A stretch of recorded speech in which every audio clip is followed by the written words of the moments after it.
Welcome back. Thanks for staying with the broadcast. The National Workers' Union, NWU, is applauding the delegation of public servants and government officials who traveled to London and Paris in search of new markets for St. Lucian bananas. The union says the announcement that France is now willing to do business with St. Lucia by accepting our first consignment of bananas is very good news for farmers, Winera workers, and indeed the whole of St. Lucia. Agriculture Minister Ezekiel Joseph says the possibility for continued agricultural export to France rests upon the performance of the 3-week test run. He notes collaboration with Windfresh will be the way forward once the green light is given after the trial run. We have been able to commence the export trade to France on a trial basis. What has been agreed is that for the next 3 weeks, we shall be marketing 1,000 boxes, so at least they can do their own assessment, do the examination, and following the 3 weeks we shall now know the way forward. In fact, what they are saying that they can commit, providing that they are satisfied with the quality, they can commit 3,000 boxes every week, at least in the first instance, and that will be done in collaboration with Windfresh. The minister says the recent trip allowed for direct communication with key stakeholders. In other news, groovy, soca and Dennery segment artists, also Calypsonians, will all have their kings come June the 28th, 2019, as the St. Aloysius RC Boys School gears up to host its annual RC Jam fundraiser. Organizers say this year's event will be bigger and better. Tasked with the job of pulling together all the aspects of the event is the chairman of the RC Jam Committee, Dennis Leo. He says a push to continue the successful 30-year legacy of RC Jam has led to the evolution of the event into a more comprehensive and a large-scale production. Over the years, RC Jam has grown a lot. In fact, in our initial years, we only had like about 8 artists, sometimes just 10. However, in recent times, we have pushed it to about 20 artists. The reason why we did that is because we have introduced the other elements. So we have not just Calypso on display, but we also have the boys there displaying their ability to sing groovy, power soca, and of course the Dennery segment, Kuduro thing has been introduced. Last year we tried it and it was really a huge success, so we're doing it again this year. So in each category, really, we have somewhere in the region of 4 or 5 artists, and 4 kings will be crowned, or 4 monarchs will be crowned. Leo gives insight on what is to be expected on the day and says not only will the audience be serenaded by the participants, but they will also get to enjoy performances by seasoned career professionals.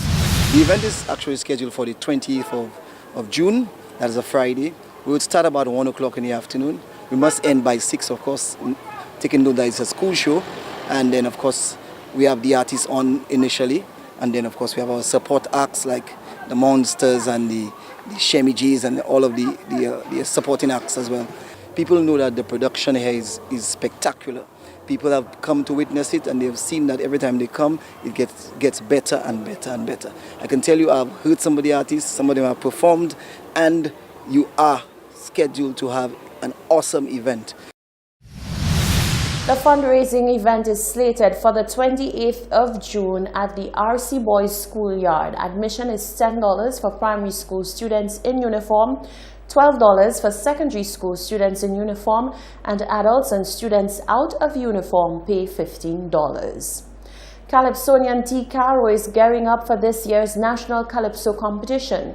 He urges patrons to support this year's showing of talent in the Calypso arena and says the art form is one that greatly cultivates the unique St. Lucian culture and identity. For the season, I'm getting ready. I want to say to all my fans out there, as usual, it's not about winning for me.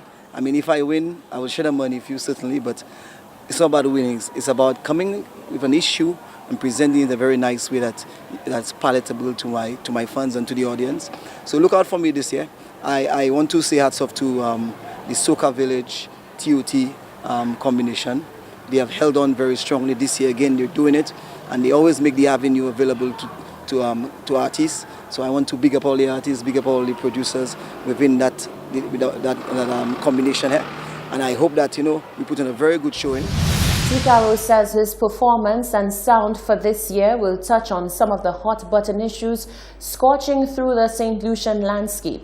He alludes to 2 songs in the bag that take a look into the political landscape and also the 40-year independence anniversary of the island. Our 40 years, I mean, we have been independent for 40 years, but however, I mean, like, there are certain things that we should have achieved by now, or certain places that we should have been that we're not.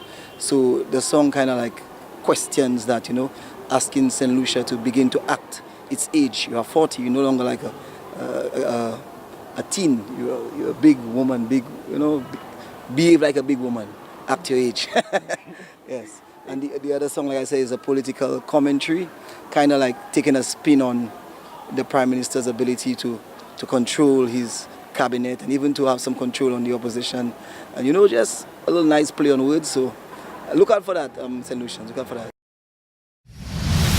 The National Calypso Monarchs semi-finals are scheduled for Sunday, the 30th of June.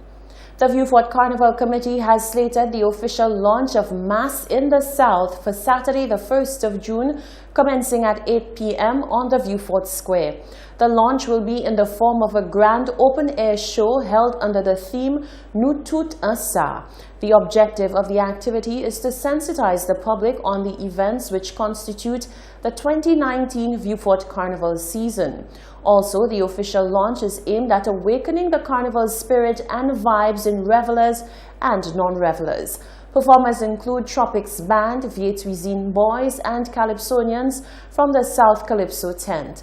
Additionally, there will be performances by reigning Groovy Soca King Arthur Ale and other soca artists.